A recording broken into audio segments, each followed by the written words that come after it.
Hello mga kakusina! For today's video, magmamarinate tayo ng pork belly for our barbecue. Pero this time, gagamit tayo ng air fryer. Exciting, di ba?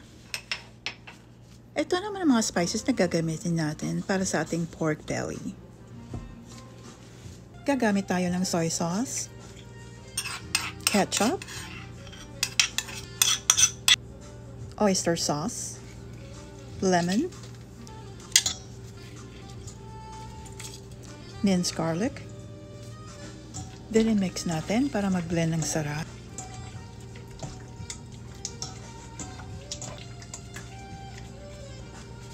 Then add tayo ng salt and pepper, brown sugar, at haluin natin ng mabuti para perfect ang ating marination.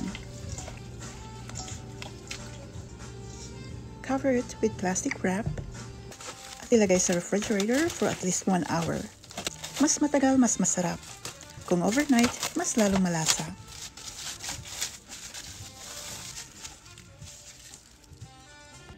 After 1 hour, ito na ang ating pork liempo, ready for our air fryer.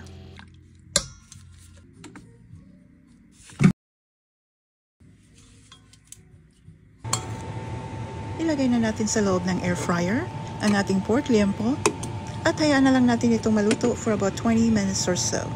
Every 10 to 15 minutes, i-check natin para siguradong luto at hindi masunog.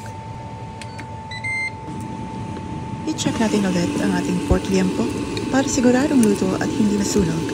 Ngayon balik rin natin ito at sa kabila naman hayaan natin ito maluto for another 10 to 15 minutes. Ayan na, luto na ang ating pork liempo at pwede na natin itong hanguin.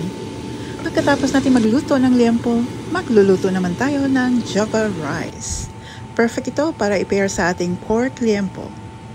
Kagwapa sa atong liempo, oh. Lami guys yan, oh. Simple lang ang pagluto ng java rice. Maglagay lang tayo ng butter at achuete or annatto powder. I-mix lang natin ito hanggang matunaw ang butter at maghalo ng maayos ang annatto powder. Pagkatapos, ilagay na natin ang rice at i-mix hanggang magbago ang kulay nito.